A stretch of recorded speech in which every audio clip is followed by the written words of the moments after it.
बाबा जी प्रणाम।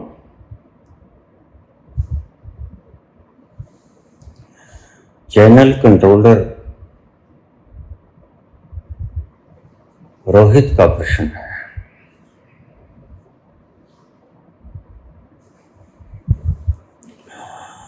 आप अक्सर अपने प्रवचनों में एक शब्द का इस्तेमाल करते हो,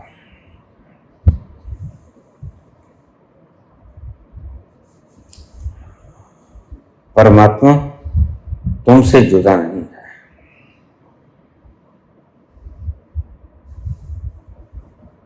सिर्फ तुम उसे भूले हो।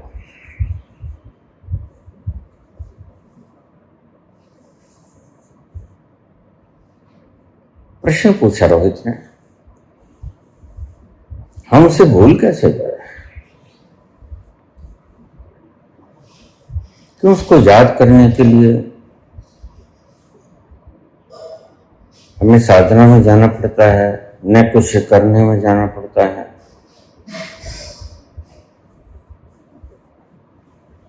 इसको थोड़ा सा रहस्यात्मक रूप से इस गुत्थी को सुलझाने का प्रयास करें। रोहित,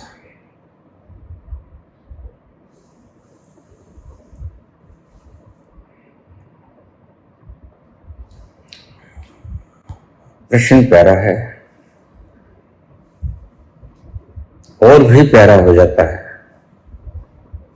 जब तुम ऐसा पूछते हो कि रहस्यात्मक ढंग से समझाने का प्रयास करें।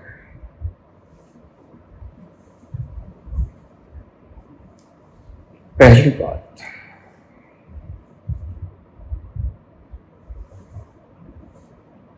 मेरे शब्दों को गौर से सुनिएगा। जब भी कभी रहस्य की बात को आप सुनना चाहो, बाबा नानक कहते हैं कि शिष्य बन जाओ।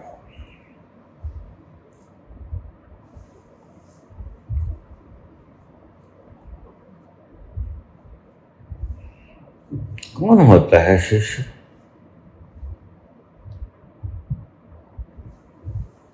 शिष्य होता है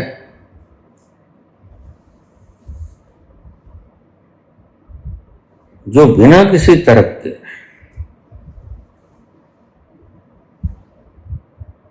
बिना किसी सेंसरशिप के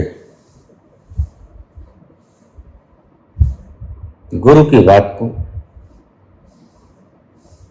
पूर्ण हृदय से स्वीकार करता है। यही शिष्य की निशानी है।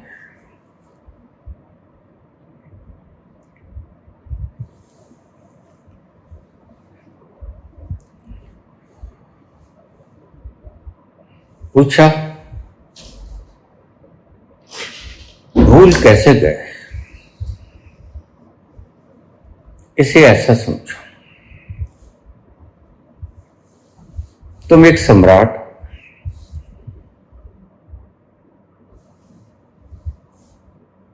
दिन भर के काम काज करके तुम सो गए हो।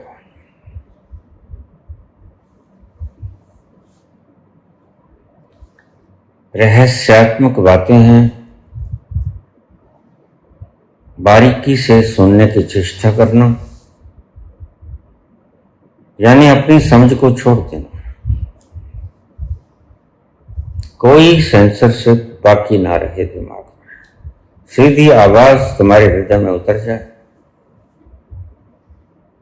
सभी तलों को चीरती हुई जो गांठें बन के तुम्हें तंग कर रहे हैं।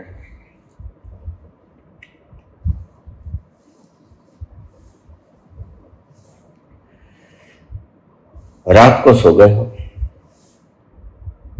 गहन निद्रा में सोए हो, परम सुषुप्ति में सोए हो, गूढ़ निद्रा में सोए हो तुम सम्राट।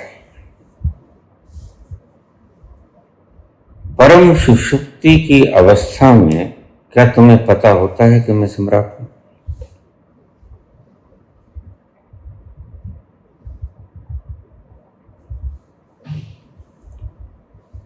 नहीं पता होता।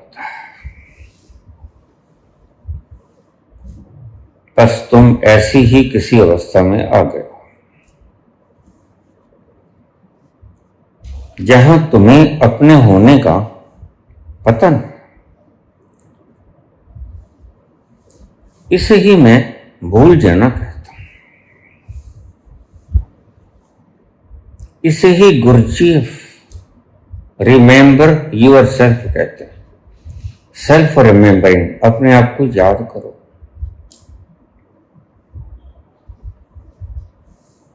अब यहां पर थोड़ा सा हम बारीकी से संधि छेद कर लें।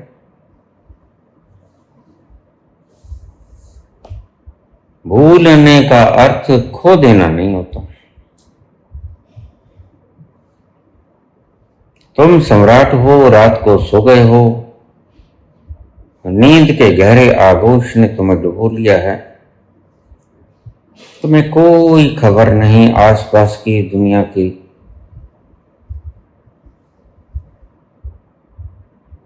सभी वातावरण से बेखबर।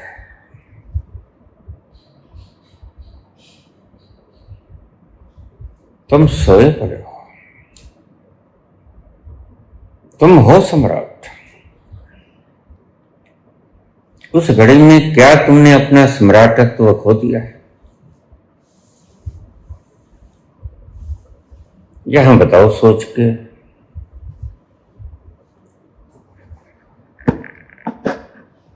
प्रकृति की नींद ने तुम्हें तुम्हारा सम्राटत्व भुला दिया है, या कि you have lost your empire.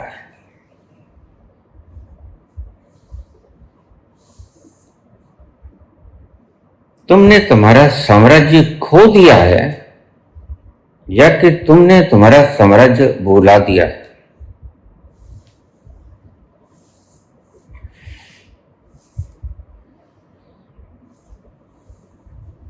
तुम कहोगे खोया नहीं, भुला दिया है, क्योंकि सुबह जागेंगे और सुबह जागेंगे तो राजा पाएगा मैं तो सम्राट। वह भूलना क्या था? क्षणिक था, थोड़ी देर के लिए था।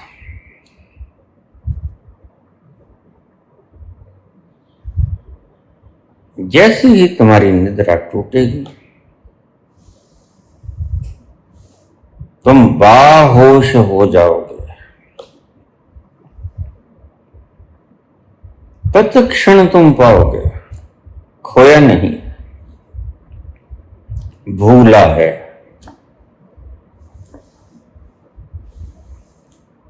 फिर इसे हम शाश्वत खेल समझें या प्रकृति का खेल समझें? प्रकृति का खेल समझें, क्योंकि तुम सोए हो प्रकृति की व्यवस्थाओं के कारण। सारे दिन का काम धंधा करते करते तुम्हारे स्नायु तंत्र ढीले पड़ जाते हैं, तुम्हारे टिश्यूज टूट जाते हैं, तो प्रकृति तुम्हें निद्रा में धकेल देती है। एक प्रकृति के कर्म के कारण तुम उन क्षणों में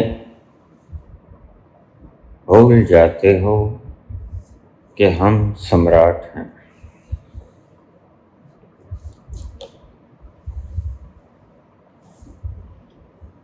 यद्यपि तुमने अपना सम्राटत्व खोया नहीं, फॉरगेट किया है, लूज नहीं किया। बस यही फर्क है।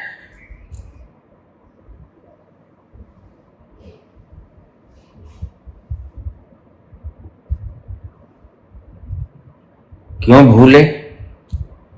क्योंकि प्रकृति ने तुम्हें अपने आगोश में ले लिया और प्रकृति बड़ी कर्णप्रिय है। अगर तुम्हें न सुलाएगी तो तुम अगले दिन के कामकाज करने के लिए तैयार ना हो सकोगे। और फिर वैज्ञानिक कहते हैं कोई व्यक्ति 9 दिन तक न सोए वह पागल हो जाएगा।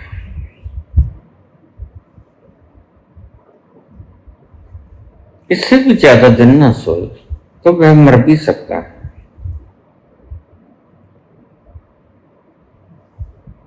क्योंकि नींद में तुम्हारी सारी शरीर की टॉक्सिसिटी प्राकृतिक रूप से प्रकृति टॉक्सिसिटी को बाहर निकाल देती है। जो विषैली जीवाणु होते हैं, तत्व होते हैं, फॉरेन मटेरियल्स होते हैं, विजातीय द्रव्य होते हैं जो बाहर से आए होते हैं, शरीर के किसी काम के नहीं होते। जैसे धूल धमास तुम्हारे शरीर पे जम गई, वह शरीर के कोई काम नहीं। कपड़ों पे धूल धमास जम गई, वह किसी काम की नहीं। तो तुम क्या करोगे? कपड़ों को धो लोगे, शरीर को नहा लोगे, धूल धमास उतर जाएगा।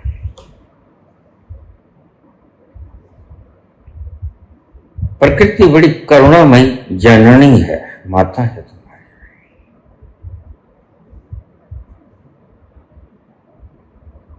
और तुम्हें अभी पता नहीं है, बच्चे को प्रकृति 22 घंटे सुलाती है, 1-2 घंटे के लिए। भूख लगी है, उसने दूध पीना है।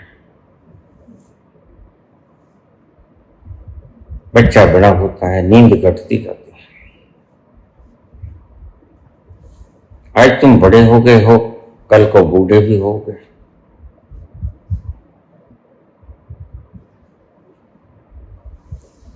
मैं क्यों कहता हूं पर्याप्त मात्रा में सो। टॉक्सिसिटी, ये जो विष तुमने इकट्ठा कर दिया, प्रकृति को मौका दो कि इस विष को बाहर निकालता है। सारी रात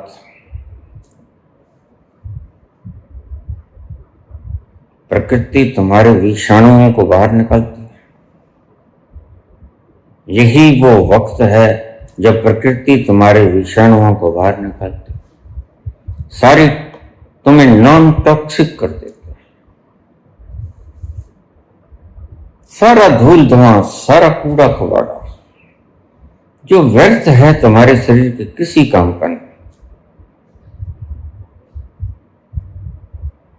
प्रकृति अपनी मेहनत करके तुम्हारे भीतर झाड़ू फेर देती है, साफ सफाई करती है।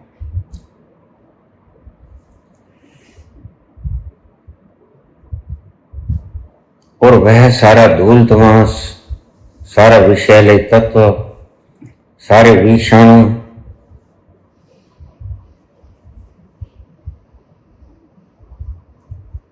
यूरिन के माध्यम से, पेशाब मार्ग से सुबह निकल जाते हैं।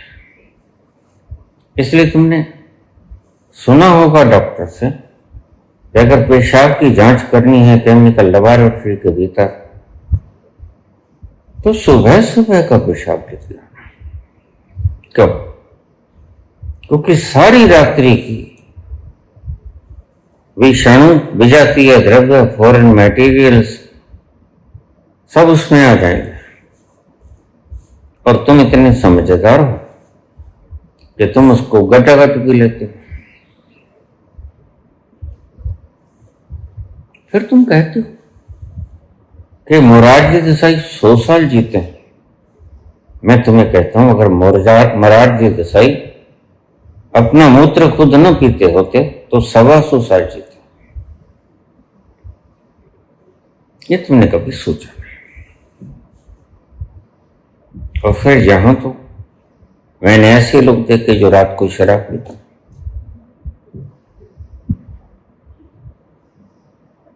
बहुत कुछ ऐसा खा लेते हैं जो शरीर की प्रकृति के विरुद्ध है। और रात्रि में जब साफ सफाई होती है, क्लीनर फेरा जाता है प्रकृति के द्वारा, तो वह सब तुम्हारा पेशाब में निकल जाता है। और सुबह उठकर मैंने देखे वो लोग अपना पेशाब पी लेते।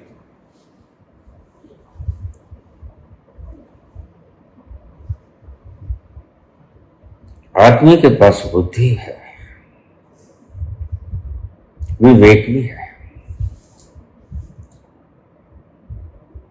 फिर बुद्धि और विवेक के होते हुए आदमी इतना मूढ़ क्यों हो गया? दूसरों के कहने के कारण, दूसरों के पीछे लगने के कारण।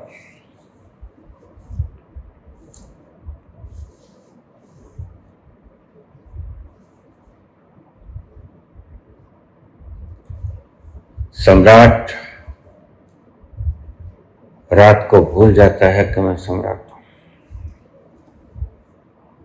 दरिद्र कंगाल भी रात को भूल जाता है कि मैं दरिद्र हूं, मैं कंगाल, और यह शोभन भी है।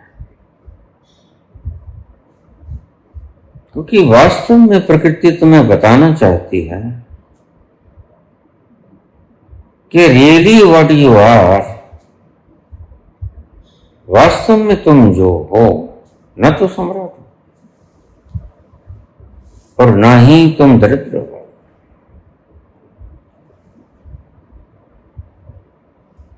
प्रकृति तुम्हें दोनों से पार ले जाती है। ये थोड़ा समझना, मैं पलटी मारूंगा।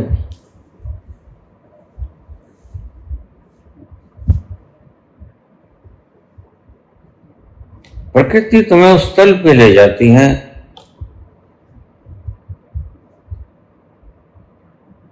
जो तल बिल्कुल सही है, जिसमें थोड़ा सा आनंद भी है, खुमार भी है, शांति भी है, कोलाहलहीनता भी है। जहां तुम्हारे गलत बोध का तुम्हें पता नहीं लगता, ये गलत बोध है कि तुम सम्राट हो।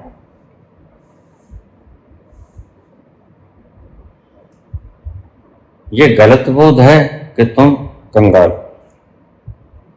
प्रकृति रोज तुम्हें ये मौका देती है कि तुम इस नींद से कोई सबक ले।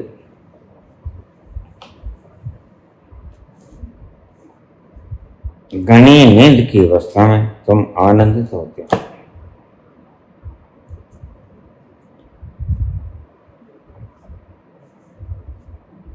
और हमारे शास्त्रों ने हमें और प्रकृति से ज्यादा समझदार है।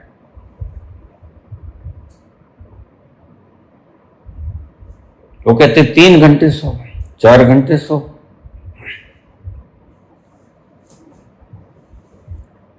तुम्हारी जिंदगी उस फुटबॉल की तरह है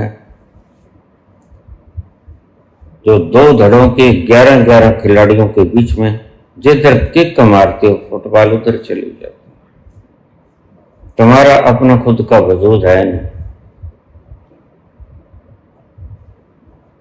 और ऐसी दीनहीन अवस्था में प्रकृति तुम्हें रोज उस तत्व पे लेके जाती है जहां वास्तव में तुम कौन हो, वहां चले जाते हो। ये ठीक कि तुम्हें पता नहीं लगता कि तुम हो। यहां रुकिए थोड़ा, मैं यहां से फिर पलटूंगा बात को। प्रकृति तुम्हें उस तल पे ले जाती है जहां तुम्हें पता नहीं चलता कि तुम कौन। अच्छा किया प्रकृति ने बुलाकर, जो गलत था। यह गलत है कि तुम सम्राट हो, यह गलत है कि तुम दरिद्र हो।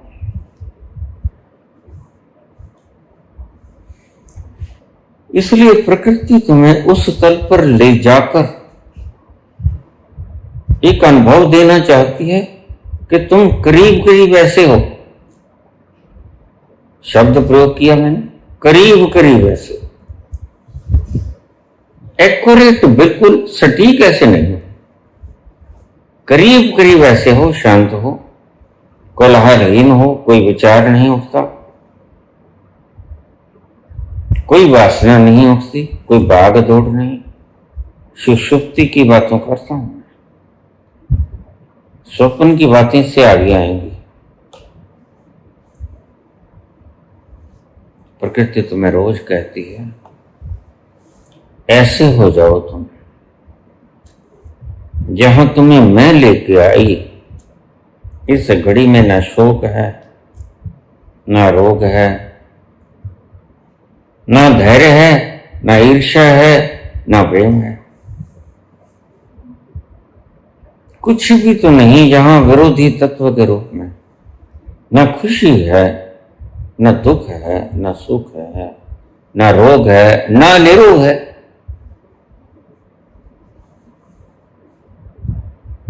पहली बात आज के प्रवचन की कि तुमने ऐसा होना है जैसा रात को प्रकृति तुम्हें बना देती है। ये तुम्हारा लक्ष्य है।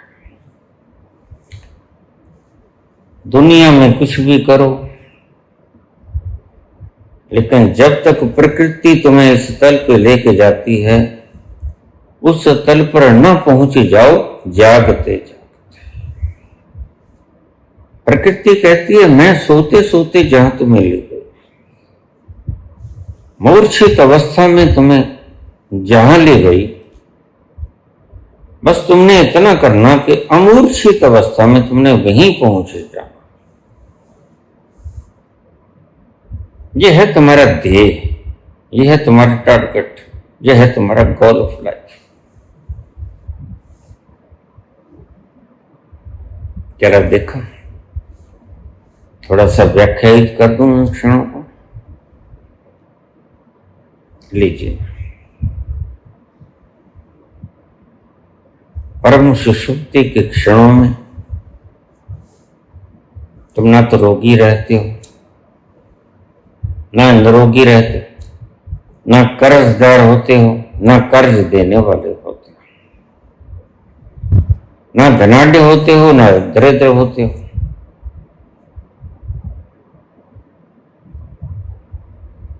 तुम्हें पता नहीं होता कि तुम भूखे हो या तुम तृप्त हो।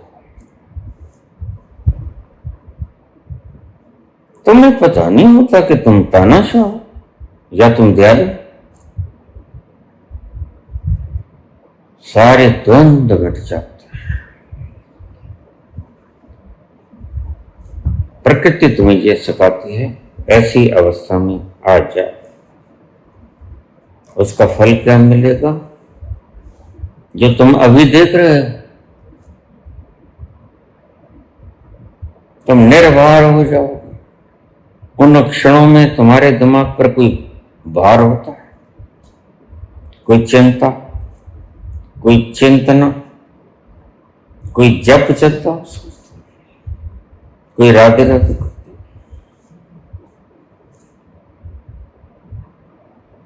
कोई योगासन, कोई प्राणायाम, कोई खेचरी मुद्रा। उस अवस्था में तुम करते क्या?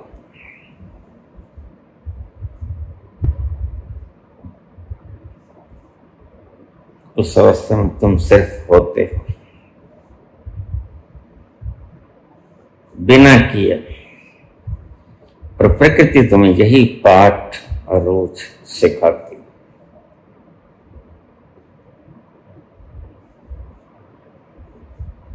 सिर्फ होना है, बिना कुछ किए होना है। और अगर तुम ऐसी स्थिति में पहुंचने में कामयाब हो गए तो तुमने अपना लक्ष्य हासिल कर लिया। होना है बिना किए, कुछ किए होना है। क्या होना है? जहां प्रकृति तुम्हें रात के उन क्षणों में सुषुप्ति के उन घने तलों में ले जाती है रोज, वहां तुम चीखो पुकार नहीं करते कि मैं लुट गया, मैं लुट गई, मेरा छिन गया, मेरा कोई छीन के ले गया। वहां भेद नहीं होता कि ये मेरा है, ये तेरा है। वहां पता नहीं होता कि ये मेरा पुत्र है, ये मेरी माता है, ये मेरा पिता है, भाई है, बंधु है, शत्रु है, दोस्त है। यानी सभी सूचनाओं के पार। ये सभी सूचनाएं तुम सम्राट हो, तुम कंगाल हो, ये तुम्हारे भाई बहन, माता पिता, पुत्र पौत्रादि हैं, ये तुम्हारे दोस्त हैं, तुम्हारे शत्रु हैं, तुम गद्दी नशीं हो या गद्दी खो गए हो, तुम्हारा बैंक में बैलेंस कितना है, या तुम्हारे पर कोई अभियोग चल रहा है, या तुम निरभियोग अवस्था में परम आनंद में, क्या हो तुम्हें पता नहीं चलता। यह वो क्षण है जिसे व्याख्यायित नहीं किया जा सकता, बिल्कुल ऐसा ही जैसे परमात्मा व्याख्यायित नहीं किया जा सकता।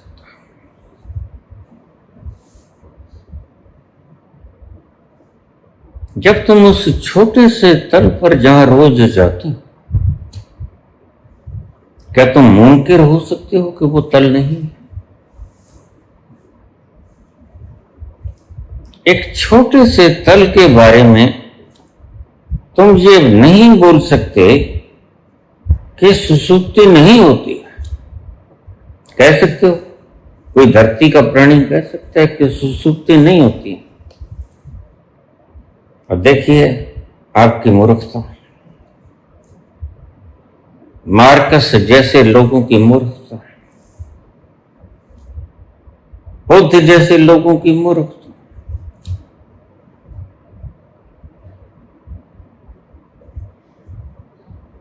तुम ये नहीं कह सकते कि सुषुप्ति नहीं है जहां जाके तुम आनंदित हो जाते, जहां सारे भेद मिट जाते, शत्रु नहीं रहता, मित्र नहीं रहता, पिता नहीं रहता, पुत्र नहीं रहता, निर्धन नहीं रहते, राजा नहीं रहते, कंगाल नहीं रहते, सम्राट नहीं रहते, रोगी नहीं रहते, स्वस्थ नहीं रहते, तुम वहां पहुंच जाते हो। और तुम नहीं कह सकते कि वह नहीं है।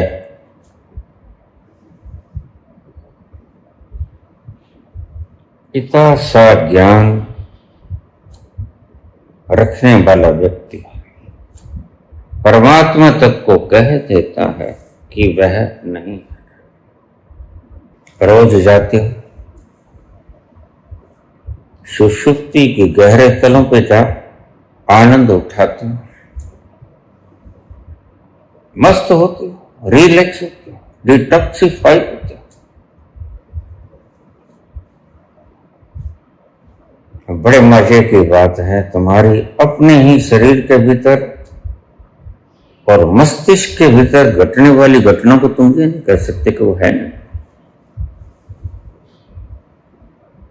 लेकिन तुम मजे से कह देते हो कि परमात्मा नहीं। इसलिए बुद्ध को मैं यहां मूर्ख कहता हूं।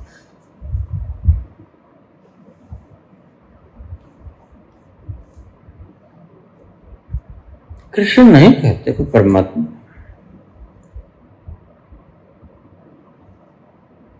कृष्ण कहते हैं परमात्मा नहीं है, ये तो सवाल है। मैं परमात्मा हूं, किसी ऋषि ने आज तक कहा? बुद्ध कोई अकेले नए आध्यात्मिक व्यक्ति जन्मे थे इस धरती, एक अकेले,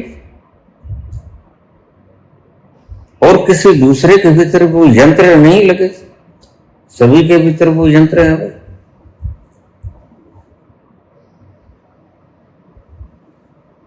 बुद्ध ने बोलने का साहस किया कि परमात्मा नहीं,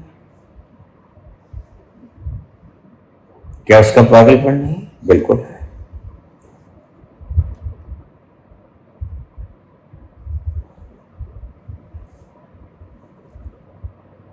बुद्ध जिस तल को जान गए, आत्म तत्व को जान गए, और ये भी जान गए कि मैं भ्रम में था, जिसको मैंने मैं की तरह माना, वास्तव में वो मैं नहीं था। ये शरीर के उपकरण, एपरेटस, मैं नहीं था। अब पता चला ये मेरी भावनाएं चाहे प्रेम, चाहे ईर्ष्या, चाहे द्वेष, ये भावनाएं मुझसे दूर थी, मैं नहीं थी। आज बुद्ध ने जान लिया, तो आज बुद्ध ने मान लिया। बुद्ध कैसे कह सकते हैं बिना खोजे कि परमात्मा नहीं है?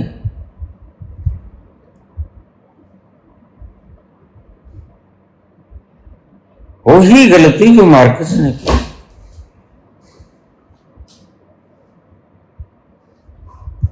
क्षमनीय है। क्यों? क्योंकि वो आध्यात्मिक व्यक्ति है ही, लेकिन बुद्ध एक आध्यात्मिक व्यक्ति है। बुद्ध को ये समझना चाहिए कि मेरा एक एक शब्द सदियों सदियों पीढ़ियों पीढ़ियों तक लोग सुनेंगे और अनुकरण करेंगे। बुद्ध का एक एक लफ्ज बड़ी जागरूकता से आना चाहिए। तो क्या बुद्ध ने यहां मूर्छा दिखाई? बिल्कुल दिखाई। पक्का पक्का कह सकते हैं बुद्ध के परमात्मा नहीं है? तो फिर कृष्ण गलत हो जाए, याज्ञवल्क्य गलत हो जाएंगे। अगर बुद्ध को पक्का पक्का मान लिया जाए, शिष्य तो आग्रही होता है, शिष्य पीछे लग्गू है, शिष्य भेड़ों की जमात है जो एक बाड़े में बंद कर दी गई, मैं पकार रही। शिष्य को कुछ पता नहीं। गुरु की बातों को ही दोहराना और गुरु की बातों को ही मानकर उन तलों तक पहुंचना शिष्य का देह। माना बुद्ध ने वो जान लिया जिसके जानने से दुख मिट जाता है,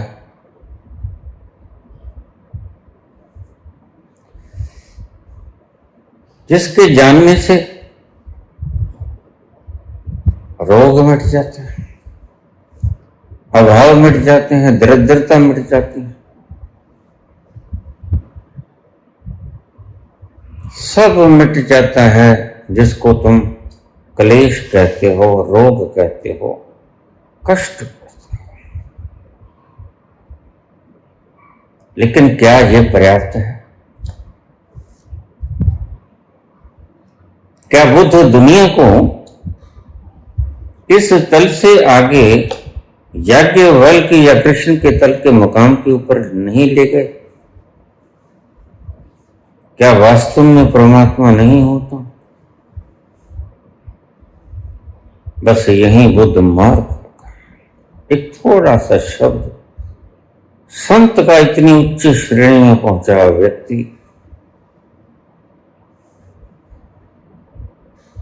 देखिए, एक पागल व्यक्ति है, वो कत्ल कर देता है,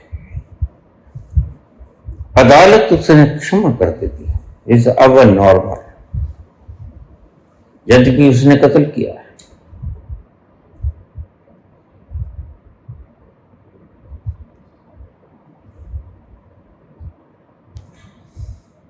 भारतीय दंड संहिता के प्रावधान के मुताबिक आईपीसी की धारा 84 84 के तहत कोई व्यक्ति मानसिक पागलपन या विक्षिप्तता की स्थिति में कोई क्राइम कर देता है,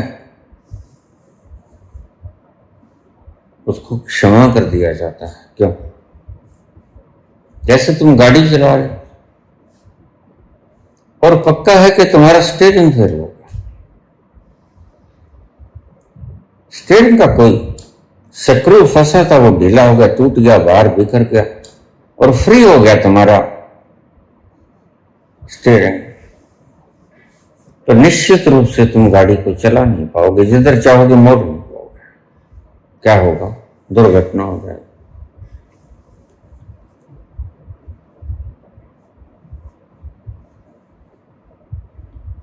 हमारे शरीर का संचालक,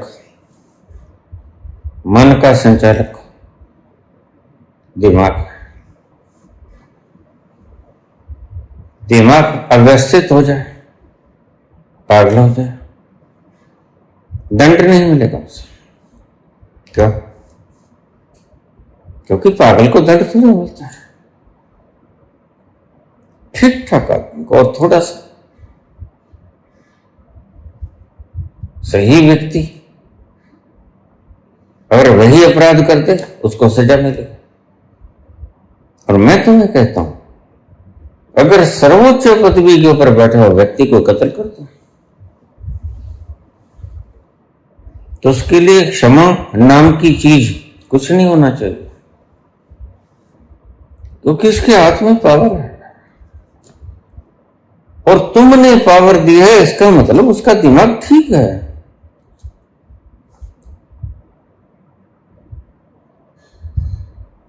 उसका माइंड सेट है।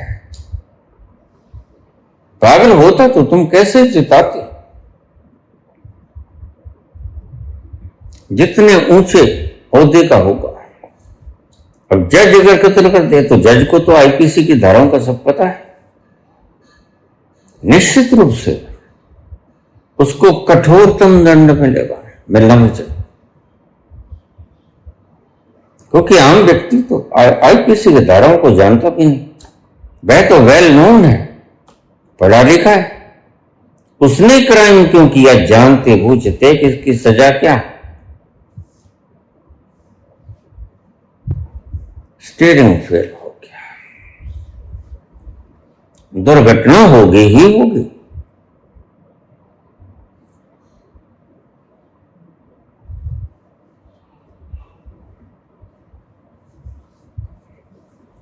बुद्ध एक समझदार व्यक्ति है।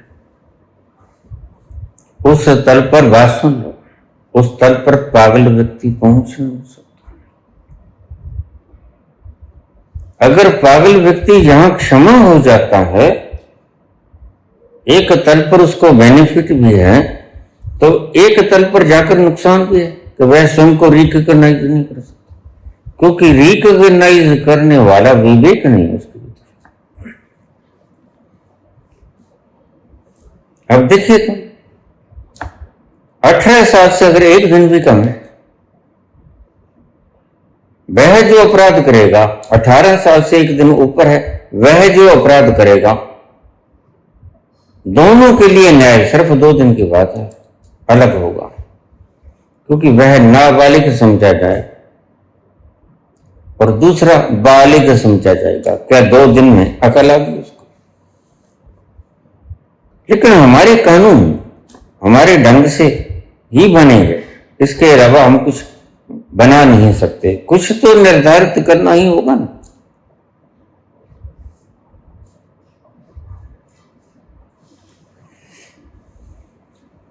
लोग आज फैसला हो जाए।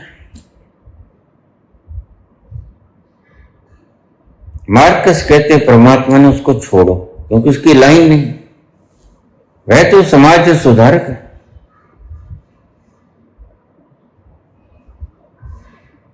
नीचे कहता है परमात्मा मर गया, गॉड इज डेड।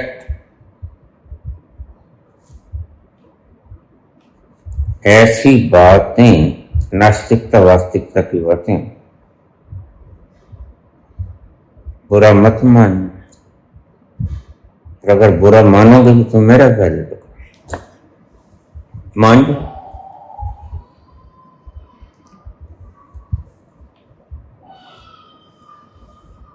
पागल लोग किया करते हैं जिनके दिमाग में फर्क है। तो इस विचारधारा से, इस सत्य से मैं बुद्ध को मूर्ख कहता हूं। अरे मूर्ख,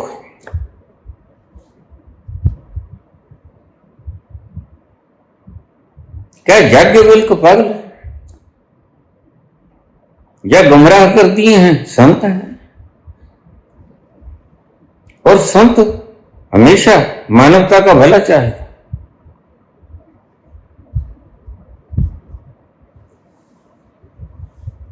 फिर अगर बुद्ध ठीक है तो कृष्ण गलत हो जाएंगे, क्योंकि कृष्ण कहते हैं कि परमात्मा मैं हूं। विरोधी धुर हैं दोनों, ऐसा नहीं है, तलों का फर्क है बड़ा भारी। एक कहता परमात्मा नहीं, एक कहता परमात्मा छोड़ो मैं ही परमात्मा हूं।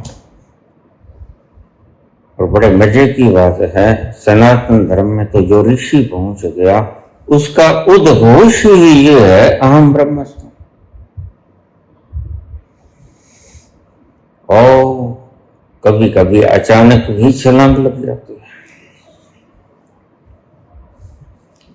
जो नैत का शिष्य मंसूर छलांग लगा गया अचानक से,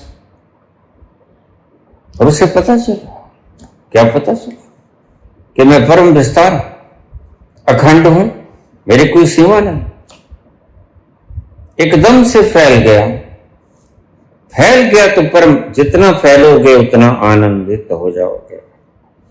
इस पॉइंट को नोट कर लो। हाँ, इसको सर्कल में दे दो। जितने संकीर्ण हो जाओगे और जितने संकीर्ण परम संकीर्ण हो जाओगे तो तुम लोगों से मांग कर लेकर कहोगे नहीं मैंने तो लेना है, इसका देना कुछ नहीं है। ये परम संकीर्णता की निशानी। और परम संकीर्ण व्यक्ति एक दिन पागल हो जाएगा।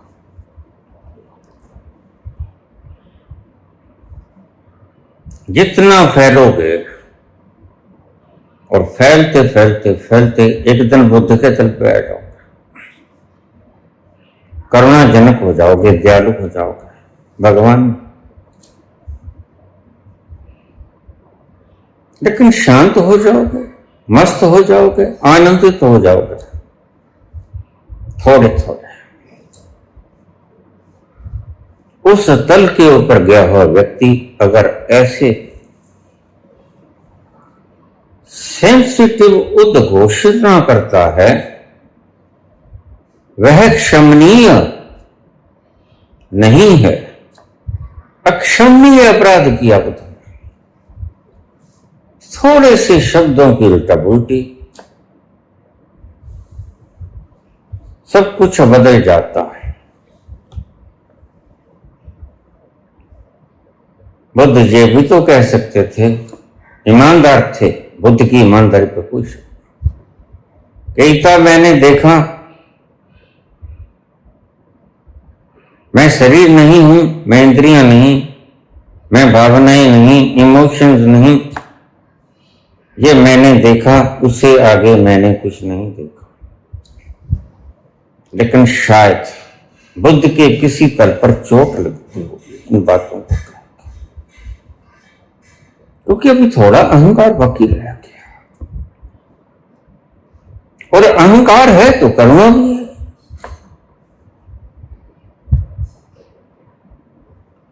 कृष्ण में करुणा नहीं होती, खो जाती है। क्यों? अहंकार के फलस्वरूप ही तो करुणा होगी। अब तुम्हें शायद समझना है इस बात की। कृष्ण करुणावान नहीं है, बुद्ध करुणावान, और करुणा एक वासना है। निर्दयता भी एक वासना है, करुणा भी एक वासना है। जिस भी का विपरीत हो वह वासना है। सुख है तो दुख है, शोक है तो हर्ष है, लाभ है तो हानि है।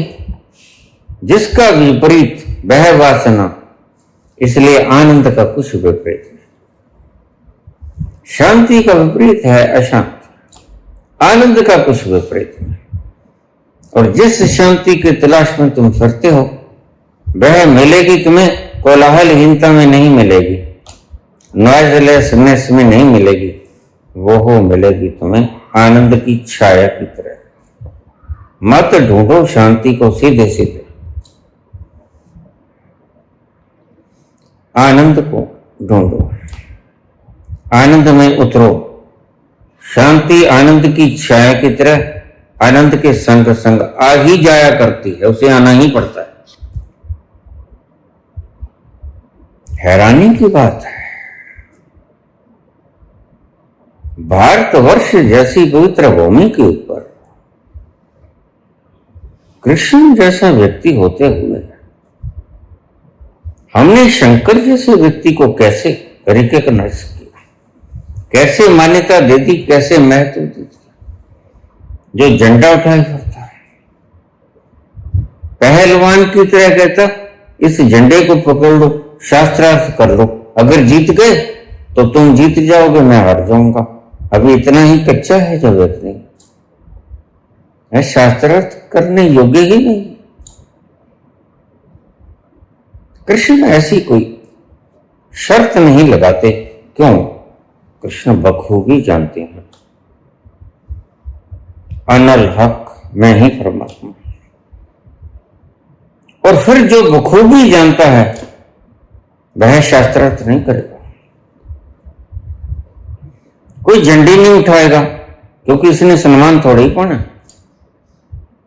झंडी जो पकड़ेगा उससे शास्त्रार्थ करेगा, सारी मंडी इकट्ठी करेगा, उनके बीच में शास्त्रार्थ होगा, फिर वो जीतेगा, फिर लोग वाह वाह करेंगे। क्या वाह वाह लेना? अगर शंकर चाहते हैं तो मैं समझता हूं कि फिटे मुंह कह देना चाहिए कि शंकर तेरे फिटे मुंह। एक कला ही तो जानता है शरीर से निकलना, कोई भी व्यक्ति जान सकता है जो जमचर पाए पे पहुंच गया। कोई बहुत बड़ी करामात नहीं, करामात है स्वयं को खो देना, क्षुद्रता के रूप में। करामात है स्वयं का हो जाना विराटता की तरह। और अगर अभी शास्त्रार्थ करते फिरोगे तो सिर्फ तुम तुम्हारी कमजोरियों को दर्शा रहे हो। ऐसे लोगों को हमने पूछा, शंकराचार्यों को हम पूछ रहे हैं।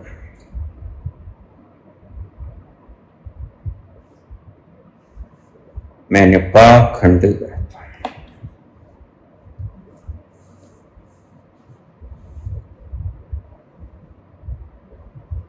क्योंकि कौन करेगा किसके साथ शास्त्रार्थ जिसने देख लिया दूसरा है ही नहीं। अगर पगला गए हो तुम, शास्त्रार्थ करोगे दूसरे के साथ और बातें करोगे उसकी, जहां जाकर दूसरा खत्म हो जाता है। अद्वैतवाद के दूसरा रहता ही नहीं, बात करोगे उसकी, शास्त्रार्थ करोगे उस विषय में। यह कुछ तुम्हें पागलपन नहीं लगता? मुझे तो लगता है। I can say with guarantee कि शंकराचार्य पागल था। एक छोटी सी ट्रिक जानता है, इट्स ए ट्रिक, और सारा संसार भ्रमित कर दिया इस व्यक्ति ने। जरा सोचना कभी एकांत में बैठ कर, अपने कमरे में एकांत होकर सोचना, बात करते हो उस तल की जहां वेद मिट जाता, और शास्त्रार्थ फिर करोगे किसके साथ जब दूसरा बचा ही। मूल मंत्र की व्याख्या कर रहा था, मैंने कहा निर्वैर निरपूर, यह उसके लक्षण हैं। परम पिता परम आत्मा,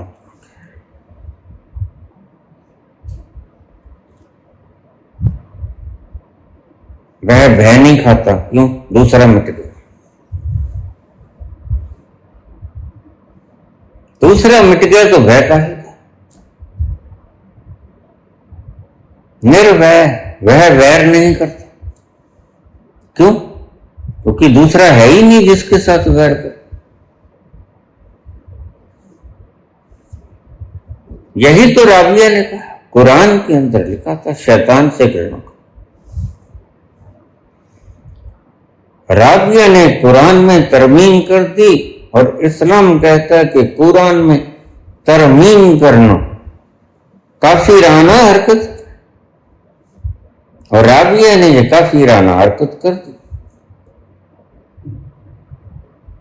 एक शाम एक सूफी संत उसकी कोठरी में ठहरा, कुरान का वो पन्ना ऊपर ही पड़ा था और उसकी वो लाइन काट दी गई थी, तो उसकी तो आंखें लाल हो गई, चेहरा कपने लगा। राबिया, तूने ये हिम्मत कैसे की? कुरान में तरमीम करने की, तरमीम छोड़ो, कुरान के शब्दों को काटने की तुमने हिम्मत। राबिया ने कहा, हाँ प्रभु, तुमने क्यों काटा? राबिया ने बड़े सरल अंदाज में उत्तर दिया, प्रभु दूसरा मिट गया, घृणा किससे कर?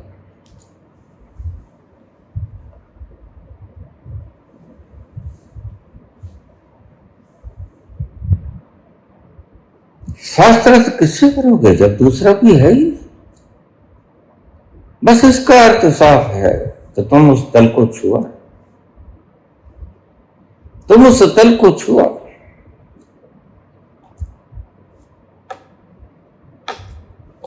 कृष्ण बिल्कुल सटीक फरमाते हैं, शब्दों पे यकीन न करना, कर्मों पे भी यकीन न करना। ये पुण्यात्मा है, दान करता है, पुण्य करता है, इतने लोग इसके फलावा, इतने लोगों को ये ज्ञान बांटता है, तो फिर विश्वास किस पे करना? लक्षणों पे विश्वास करना। मूक होके जो लक्षण प्रकट हों उसके भीतर से उनके ऊपर विश्वास करना महज। कृष्ण कहते हैं लक्षण देख, क्या उसका द्वैत खो गया? अगर द्वैत बाकी है तो वो कुछ भी बोलता रहे, तो उन बातों को नकार देना। वे बातें झूठी हैं, क्योंकि उसके जीवन का लक्षण कुछ और बोलता है, उसकी जीवन की जीवा कुछ और बोलती है। अब थोड़ा सा विस्तार में चले, आइए थोड़ा सा और गहराई में उतरते। तो रोहित ने पूछा कि हम भूले कैसे?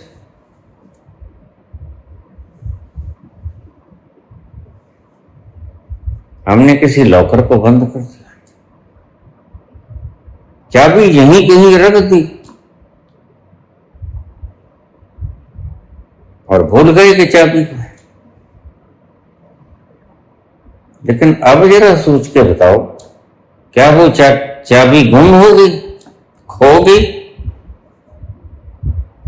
जाके तुम रख के भूल गए? तो तुम सोचने के बाद कहोगे कि नहीं, हम भूल गए, कहीं चाबी तो है, कहीं ना कहीं है।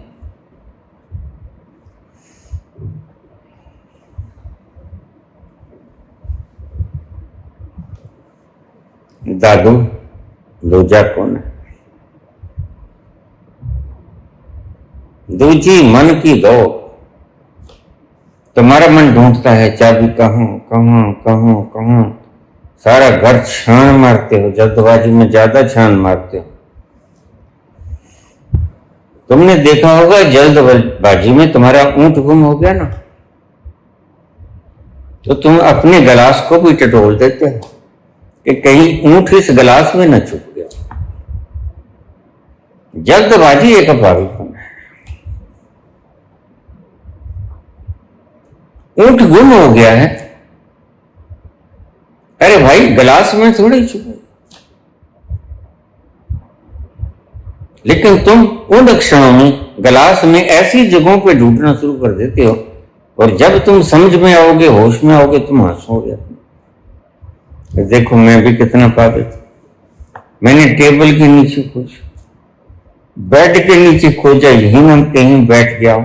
अरे भाई उसका जो ऊपर होता है ना, ऊपर खाबड़, वो इतना ऊंचा होता है जितना तुम्हारा बेड ऊंचा होता है। कैसे भले से बेड के नीचे आ जाए? वहां तलाशो जहां हो सकता है। लेकिन चाबी रख के भूल गए। तुमने कहीं गंवा नहीं दी है और तुम कभी गंवा भी नहीं सकते, यही कहते हैं दादू। दादू दूजा कौन है? जब तुम्हें पता चल जाता है दूसरा कोई नहीं, एक ही है। दूजी मन की दौड़, मन दौड़ता है तो तुम्हें लगता है दूसरा है। दौड़ता हुआ मन तुम्हें यथार्थ दिखा नहीं सकता। जैसे गाड़ी के अंदर बैठे तुम दौड़ रहे होते गाड़ी के संग, तो तुम्हें और ही और कुछ नजर आता है। स्टेशन भाग रहे हैं, स्टेशन कभी भागते हैं? वृक्ष भाग रहे हैं, चांद तारे भाग रहे हैं, दूर दराज बिल्डिंगें भाग रही हैं, कभी भागी हैं ये? दूजी मन की दौड़, दौड़ता हुआ मन तुम्हें ठीक ठीक से सम्य का दर्शन नहीं करवा सकता। सम्य का दर्शन कौन कराएगा? ठहरा हुआ मन। इसलिए सभी संत कहते हैं ठहर जाओ, ठहर जाओ, दौड़ो मत। दौड़ता हुआ मन तुम्हें सम्य का दर्शन नहीं दिखला सकेगा। वह उस गाड़ी की तरह है जो दौड़ रही है गाड़ी, और तुम दौड़ रहे मन के ऊपर सवार, तो तुम अंट शंट ही देखोगे, यथार्थ नहीं दिखेगा तुम्हें। तो चाबी कहीं रख दी, लेकिन एक बात पक्की याद रखना, प्रसंग से दूर मत चले जाना। चाबी तुम भूले हो, गंवाए नहीं हो। भूले हो, कहां रख दी वहां मिल जाएगी। तो दादू कहते हैं दूजी मन की दौड़, दौड़ गई संशय मिटा। जब गाड़ी ठहर जाती तो तुम देखना, कोई न तो वृक्ष भागता, न प्लेटफॉर्म भागता, न स्टेशन भागते, न आदमी भागते, न चांद तारे भागते, सब ठहर जाएगा। और सब ठहरा हुआ है। तो क्या हुआ था? भ्रम हुआ था। क्या हुआ था? तुम भूल गए थे कि नहीं दौड़ रहे हैं। दौड़ रही है गाड़ी, और इस गाड़ी के ऊपर सवार मैं। तो मुझको जो दिख रहा है वह सम्यक दर्शन नहीं है, वह झूठ है। चाबी तुमने गंवाई नहीं। दौड़ गई, संशय मिटा। संशय ज्ञान, संशय है अज्ञान। वस्तु ठोर के ठोर, वस्तु तो वहीं पे, वस्तु कहते हैं भगवान। दादू कहते हैं वस्तु भगवान। दादू कहते हैं वस्तु तो वहीं है जहां छोड़ के गए थे। अब चाबी तुम कहीं रख के, कानस पे रख के, या कहीं रख के, आले में रख के हजारों लाखों मीलों की सैर कर आओ, तो हजारों लाखों मीलों की सैर करने के बाद जब तुम आओगे तो चाबी वहीं मिलेगी ना, या कहीं भाग जाएगी? नहीं भागेगी। तो दादू कहते हैं वस्तु ठोर की ठोर, दौड़ गई संशय मिटा। जब मन का ठहराव हो गया, मन की दौड़ खत्म हो गई, तो तुम पाओगे जहां छूट गए थे। तुम अमेरिका के दर्शन कराए, लेकिन चाबी तो वहीं। भूल गए चाबी का। गुम नहीं हुई, गुम नहीं हुई तो एक दिन मिल भी जाए। जो चीज गुम हो गई वो शायद न भी मिले, लेकिन जो चीज भूल गए रख के वो तो मिल जाएगी पक्का। तो दादू कहते हैं वह तुम्हारी अमानत है, वह तुम स्वयं हो।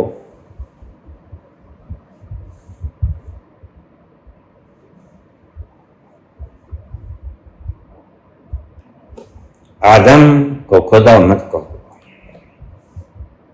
आदम खुदा नहीं, आदम को खुदा मत कहो।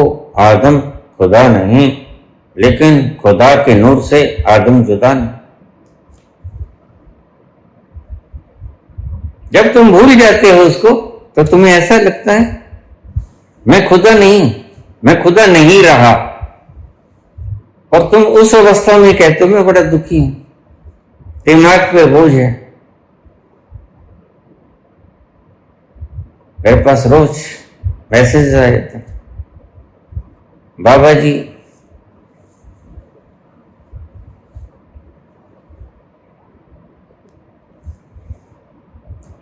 हमारे भी दुखों का नाश कर दो। मैंने कहा बिल्कुल कर दूंगा, लेकिन मेरी एक शर्त है, दुखों का नाश मैं एक बार नहीं करूंगा, दुखों का नाश मैं सदा के लिए कर दूंगा। बोलो मंजूर है?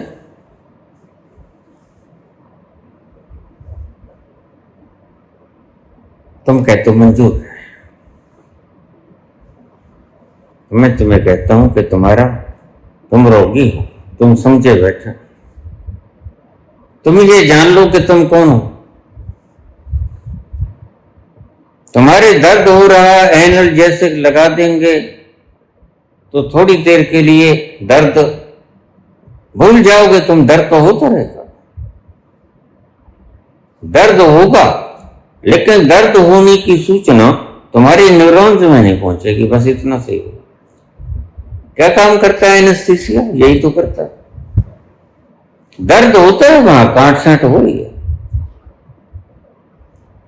लेकिन दर्द हो रहा है उसकी सूचना हमारे मूल सेंटर को नहीं मिलती,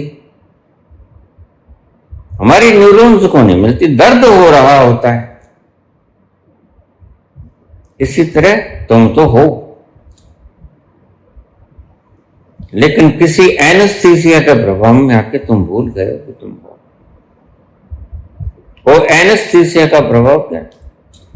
किसने कहा ये माया है, ये भ्रम है, ये संसार है? नहीं, ये तुम्हारा ही अज्ञान।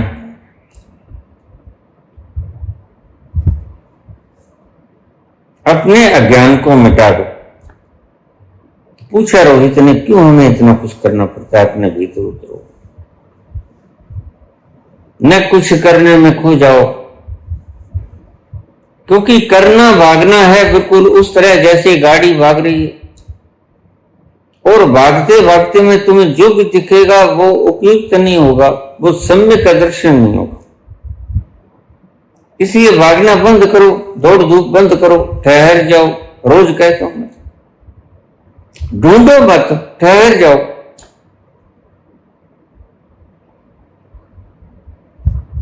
ठहरने से मिलेगा। चलती गाड़ी में अगर तुमने ढूंढने का प्रयास किया कि कहीं वृक्ष ठहरे तो नहीं है, तुम नहीं ढूंढ पाओगे, क्योंकि गाड़ी चल रही है। तो जो ढूंढ रहे थे वह गाड़ी के ठहर जाने पर स्वतः ही तुम्हें समझ आ जाएगा कुछ नहीं भाग रहा। कभी स्टेशन भागा करते हैं क्या? लेकिन तुम्हें नजर आएंगे भागते हुए स्टेशन पर खड़े हुए लोग, ये चांद तारे, इतने बड़े बड़े ये ग्रह नक्षत्र मंडल, ये जमीन धरती आसमान, ये सब तुम्हें भागते हुए नजर आएंगे। पेड़ पर्वत पौधे सब भागते हुए नजर आएंगे, यानी कि भागता तो कुछ भी नहीं। सच तो यही है। और पता कब चलेगा? पता चलेगा जब गाड़ी रुक जाए। दो ही तरीके हैं, या तो गाड़ी ठहर जाएगी तो तुम यथार्थ को देख लोगे, गाड़ी अपने गंतव्य पे ठहर जाए, स्टेशन आ जाए, वहां उसका स्टॉपेज हो, गाड़ी ठहर गई तो तुम्हें सत्य दिख जाएगा, भाई कुछ नहीं भाग रहा था, वही वृक्ष खड़े हैं देखो।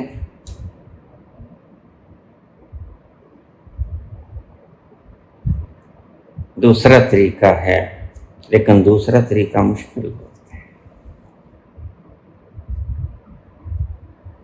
वो गहरी प्रज्ञा मानता है। दूसरा तरीका पहुंचने के बाद स्वतः ही प्रकट होता है, पहले नहीं प्रकट होता। तो जब कोई उस तल पर जाता, जो याज्ञवल्क्य और कृष्ण हो जाता, उसे कुछ भागता रहे, लेकिन वह उस भागते हुए को जानेगा कि भागता कुछ भी नहीं, ठहरता है सब। जितने संकीर्ण होते जाओगे, ये संकीर्ण कमेंट करने वाले बस इतनी सी खबर देते हैं और अपनी खबर देते हैं। क्या खबर देते हैं? कि वो दुखी, बस इतनी सी खबर देते हैं। मैंने कल गायत्री की वीडियो डाली। मैं बोलता क्यों? संत कोई भी बोलता है, परोपकार के लिए।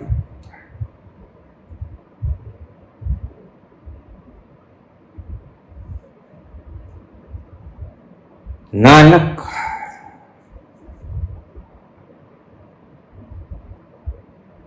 कितनी जगह जाते हैं, सबके कितनी जगह जाते हैं महावीर और बुद्ध चल के, संत क्यों बोलते? तुम्हारा दुख हरण हो जाए, उसका सारा प्रयास होता है। ये बात अलग है। आज संतों की ये कामना न रही कि तुम्हारा दुख हो जाए दूर। आज संतों की, तथा कथित संतों की ये कामना हो गई कि उनका दुख दूर हो जाए, स्वयं का। मैंने कल भी बोला, स्वयं का दुख दूर होगा तो धन दो भाई।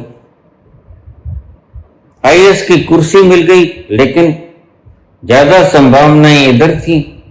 इधर पूजा भी होगी, उधर तो हुक्म मानने वाले थोड़े से गिनती चुनती के, यहां लाखों करोड़। पूजा भी होगी, प्रतिष्ठा भी होगी, और संस्था के भीतर दान भी मिलेगा। और दान क्यों मिलेगा? अपना चेहरा चमकाएं, हम तो ऐड भी लगाएंगे। ऐसे कमेंट आ जाते हैं कि बाबा तुमने ये कहा रोहित जी ने, इसको डाउनलोड मत कर लेना। मैं तुम्हें कहता हूं, तुम डाउनलोड भी मत करो, तुम डाउनलोड करके सुनो, कौन रोकता है तुम्हें? बात तो ये है, तुम शिष्य ना रहे अगर तुमने शंका उठाती। जिस गुरु ने अपने अनथक प्रयास से तुम्हें गायत्री जैसा अमोघ शस्त्र दिया, क्या उसका ये दायित्व नहीं बनता कि अब ये काम भी करे? और फिर अगर ये काम ना करेगा, फसल इतनी ऊंची हो जाएगी कि उसमें फल ना निकलेगा, फिर उस फसल बीजने का फायदा क्या हो? तो फिर मुझे पता चलता है, अब तो मैं व्यस्त हो गया हूं कि यहां भाई सभी भगवान हैं। तो मैंने वीडियो डाला एनलाइटनमेंट का, तो सभी भगवान हो गए। बाबा you are in hallucination, you are not in ecstasy. तुम्हें भ्रम हो गया है, मानसिक भ्रांति हो गई है। बड़े कमेंट आए, हजारों कमेंट आए, फोन, अरे बाबा तुम पगला गए हो। मैंने कहा मैं पगला गया तो मैं भुगत लूंगा, तुम्हें क्या दर्द होता है? मैं ही पागल हुआ ना, तुम्हें भुगत लूंगा, तुम्हें तो कुछ नहीं करता, तुम्हें काटता नहीं कि तुम्हें रेबीज के इंजेक्शन लगाने पड़े। अरे मैं पागल हुआ तो भुगतूंगा, रोगी हुआ तो मैं भुगतूंगा, तुमने क्या लेना है? तुम्हें ठीक लगता सुन लो, नहीं ठीक लगता तो मत सुनो। ऐसे कमेंट मत किया करो। शिष्य का मतलब यही होता है, एक गुरु जो बोलेगा भले के लिए बोलेगा, उसमें से मीन मेक करने की चेष्टा मत करना, संकीर्णता के कमेंट्स मत किया करो। ये तुम्हारी ही खबर देते हैं और मुझे पता है कि तुम दुखी हो, और उस तुम्हारे मूल दुख का नाश करने के लिए ही मैं इतना प्रयास करता हूं। इस संकीर्णता का सामूहिक प्रगटावा क्यों करते हो कि मैं दुखी हूं? बाबा तुम एडसेंस के लिए कहते हो, जब बात कि हमें कोई शिकायत नहीं है, तुम डाउनलोड करके सुन लो। लेकिन फिर तुम ही लोग होगे जो कहोगे बाबा कुछ हुआ है। पर मैं चाहता हूं कि कुछ तुम्हें तुम्हारा रोग कटे, तुम्हें शांति मिले, तुम आनंदित हो अपने घर बार में, छोटे से परिवार में, आंगन की बगिया में तुम सभी खुशी खुशी खेलो। ये इच्छा है मेरी, उस इच्छा के कारण तुम्हें ये दे दिया। और तुम साइंटिफिक ज्ञान जानते हो। एक कुछ कहता, नीचे एक लड़की लिखती है, नाम भूल गया। तो फिर असली जो बाबा ने बोला वो पेश करो। मैंने कहा भाई ये तो नई हुक्मरान आ गई, अब वो कहां से पेश कर?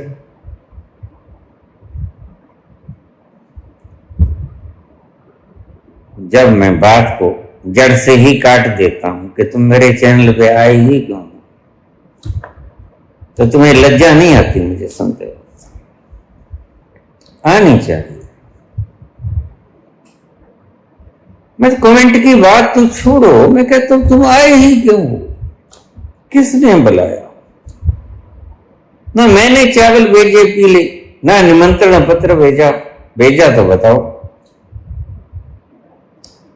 फिर तुम्हें सुनकर कोई कमेंट करने का अधिकार कहां रह जाता है?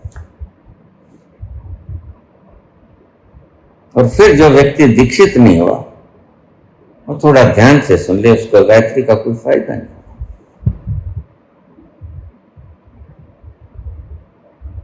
जो व्यक्ति दीक्षित नहीं है, अभी दीक्षित ही नहीं है, मेरी क्लास में अभी दाखिला पाने के योग्य ही तो नहीं हुआ है, उसके ऊपर गायत्री असर करेगी ये भूल जाओ, नहीं करेगी काम। तुम डाउनलोड करके आगे आगे भेजते रहो, उसमें मैं कुछ कर भी नहीं सकता, तुम भेजते रहो। लेकिन फिर उसी किसान की तरह तुम्हारा असर होगा। सुनोगे तो बहुत, लेकिन फिर फसल के कनक ना लगेगी, जीरी ना लगेगी, तुम्हें पोषण ना मिलेगा। तो इससे अच्छा ये है कि तुम सही ढंग से सुन लो, सीधा सीधा तुम चैनल से सुनोगे तो यह एक दीक्षा का काम करेगा, सिर्फ गायत्री के ऊपर। तुम गायत्री से दीक्षित हुए क्योंकि रेंज तुम्हें वैसा ही कुछ देगी जो शिष्यत्व में प्रदान होता है। और जो मेरा शिष्य है जिसने मुझसे दीक्षा ले, वह डाउनलोड करके सुन, बिल्कुल सुन सकता है, लेकिन प्रभाव कम हो जाएगा, 10 पैसे प्रभाव रह जाएगा। और मैं नहीं चाहता कि जब 100% प्रभाव आ सकता है तो तुम्हारी इन संकीर्ण कमेंट्स के कारण मैं अपना फॉर्मूला बदल दूं। It's not possible at all. तो कृपा कीजिए, मेहरबानी कीजिए। लोग कहते हैं सब्सक्राइब मी, मैं कहता हूं अनसब्सक्राइब। कृपा करो।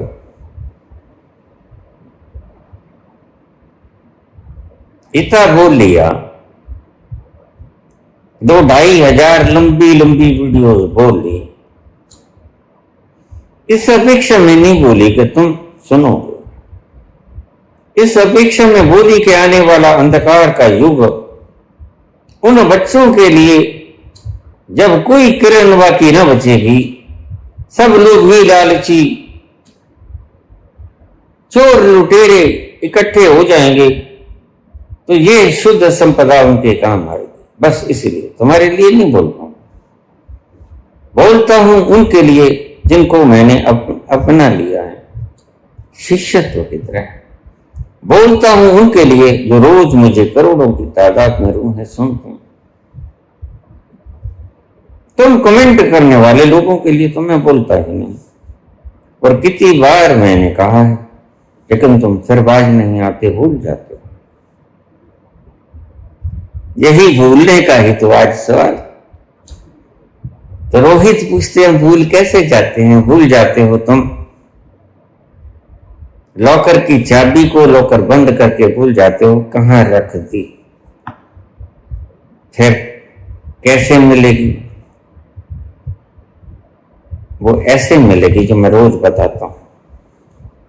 कुछ न करने की अवस्था में आ जाओ, जैसे तुम रात को सुषुप्ति की अवस्था में जाने के लिए कुछ नहीं करते,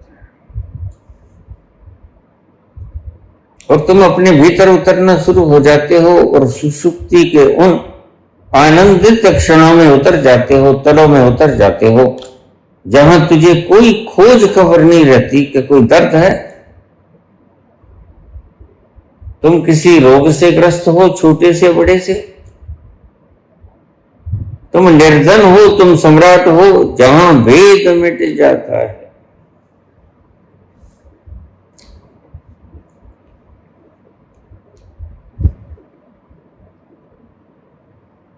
और बात तो भेद की है सारी।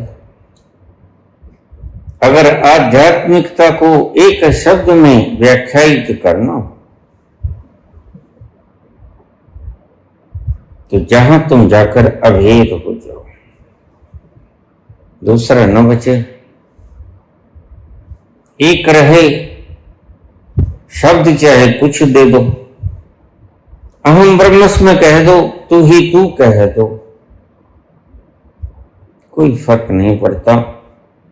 तुम्हारे कुछ कहने से उसके होने में कोई फर्क नहीं पड़ता। वह तो रहेगा, है, था और रहेगा। आद सच जुगाद सच, है भी सच, नानक हुस्से भी सच। भूले हो, गुमा तो तुम सकते ही हैं। जो इस विराट सृजना के कण कण में समाया हुआ है, वो गवाया कैसे जा सकता है? इतना विराट कैसे गवाया जा सकता है? वह गवाया जा ही नहीं सकता। वह भूला जा सकता है, जैसे रात को तुम भूल जाते हो कि मैं सम्राट हूं या मैं दरिद्र हूं। उसको याद करने का तरीका है कि जग जाओ, बी अवेयर। खोलो आंखें, आंखें हैं। आंखों से अंधे हो सकते हो तुम, चरम चक्षुओं से, ज्ञान चक्षु से तुम अंधे नहीं। वो सभी के भीतर होता है। तो जागो, सोए मत रहो। रात को तुम सुसुप्ति में थे, तुम अभेद हो गए। सुबह धीरे धीरे जगना शुरू हुआ तो स्वप्न आया। रात तुम जो थे अभेद थे, और अभेद से जैसे तुम स्वप्न अवस्था में आए तो द्वैत आ गया। तुम्हें सपना आता है, अच्छा बुरा कुछ भी आता है, द्वैत होता है। तुम राजा हो कंगाल हो गए, या तुम कंगाल हो राजा हो गए। तुम रोगी हो निरोगी हो गए। यह सब सपना है। उस तल पे पहुंच जाओ जहां न तो सपना है, न तुम्हारे लिए कुछ राज बचा है, और यह बुद्ध के तल से आगे आएगा। बुद्ध के तल पर तुम नास्तिक हो, एक राज तुम्हारे लिए रह गया कि तुम वास्तव में हो कौन। ये तो पता चल गया कि तुम आत्मा हो, लेकिन अभी एक छोर बाकी कि तुम परमात्मा। तो बुद्ध से बिल्कुल बिल्कुल विपरीत शब्द बोलेंगे। बुद्ध कहेंगे परमात्मा नहीं है, कृष्ण कहेंगे मैं ही परमात्मा हूं, और सभी ऋषि कहेंगे अहम ब्रह्मस्मि। और जो ऋषि के उस तत्व पे पहुंच गया, चाहे वो मुस्लिम है चाहे कोई भी है, मंसूर कहेगा अनल हक, मैं खुद खुदा। अभी ये मुकाम बाकी, इस मुकाम को छू लो,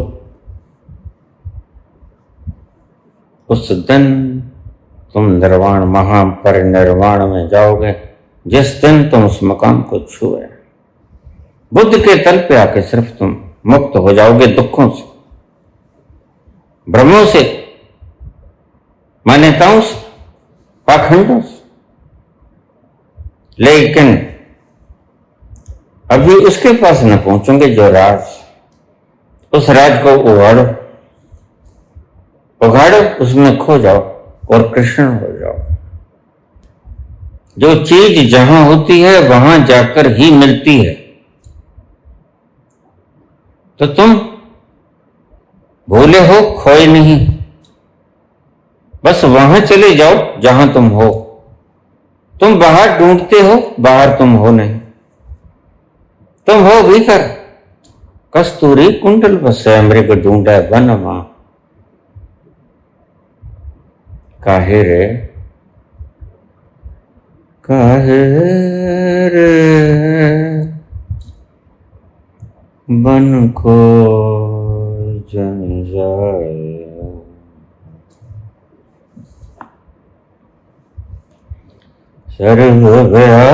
सर्वव्यापी सदा अलेपा,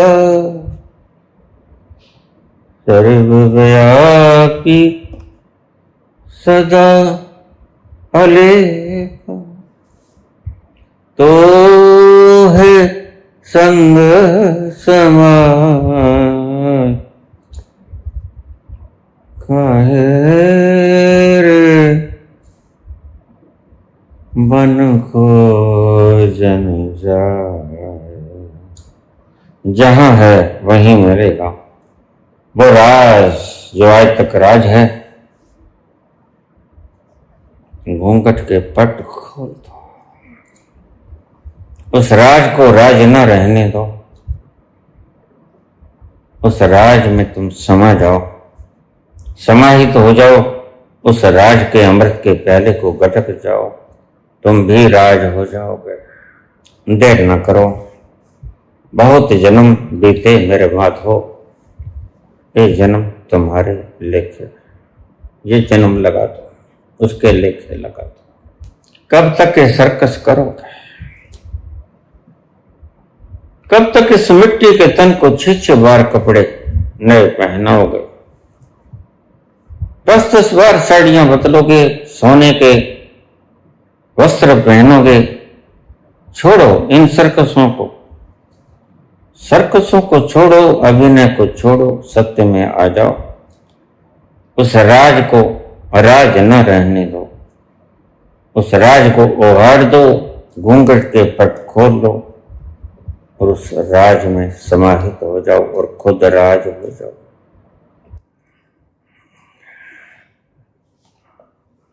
जहां चीज तुमने रख दी वहीं से मिलेगी, याद रखना।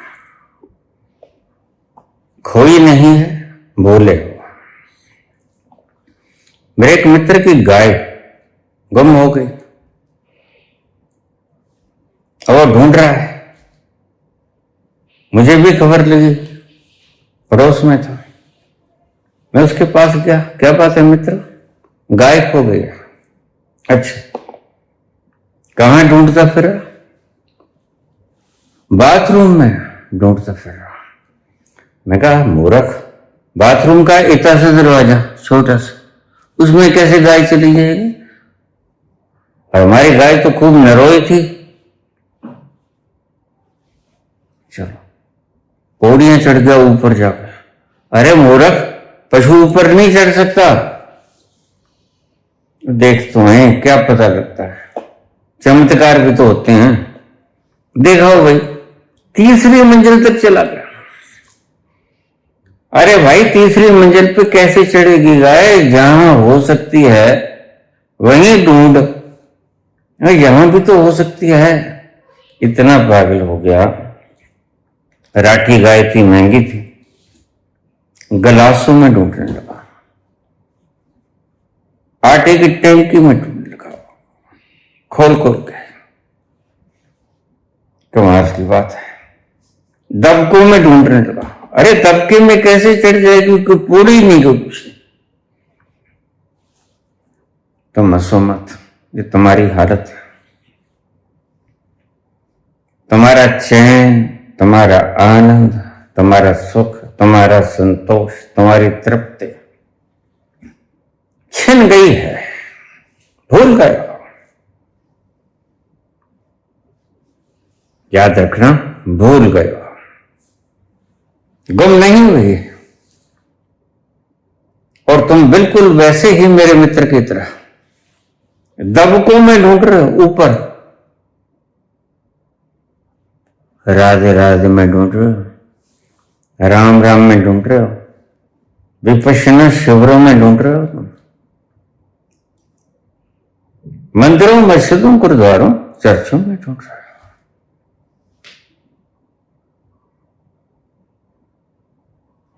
गुम क्या हुआ? संतोष, प्रेम, आनंद, तृप्ति, सुख, परम स्वाद खो गया है। आनंद ढूंढते हो तुम मूर्खों के पास।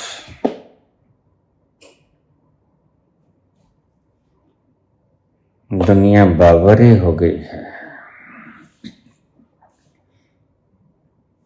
ढूंढना है राज को, और संत कहते हैं तुम्हारे भीतर मिलेगा। तुम ढूंढ रहे हो भीतर नहीं, बाहर, किसी राधा में, किसी राम में, किसी कृष्ण में, किसी माला में, किसी षोडशोपचार पूजन में। तुम इनमें ढूंढ रहे हो, नहीं मिलेगा। थोड़ा ठहरो, ठहर के सोचो। सोचोगे, ठहरोगे तो याद आ जाएगा। बस याद ही आना है, ओनली टू रिमेंबर। इसे ही स्मरण कहा गया, याद करो। और तुमने वह गुरु करना शुरू कर दिया। अरे भाई, वह गुरु को याद थोड़ी करना है, वो खोया है ही नहीं, वो भूला है। ना मैं सपना हूं, ना कोई राज हूं, एक दर्द भरी आवाज हूं। ना मैं सपना हूं, ना कोई राज हूं, एक दर्द भरी आवाज हूं। पिया देर न कर आ मेरे, पिया देर न कर आ मेरे।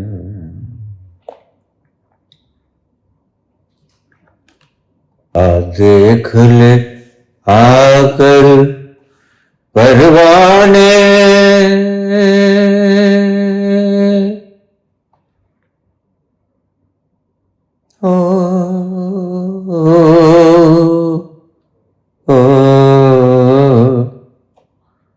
कहीं दीप जले, कहीं दिल, तेरी कौन सी है मंजिल। कहीं दीप जले, कहीं दिल, तेरी कौन सी है मंजिल, जरा देख ले आकर परवाने।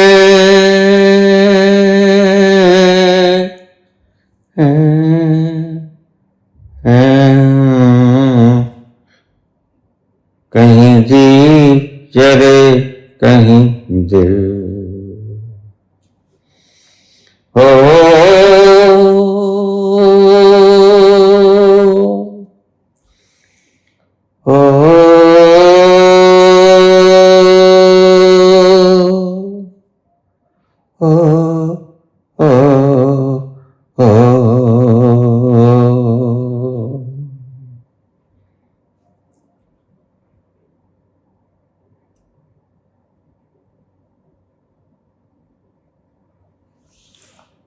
धन्यवाद।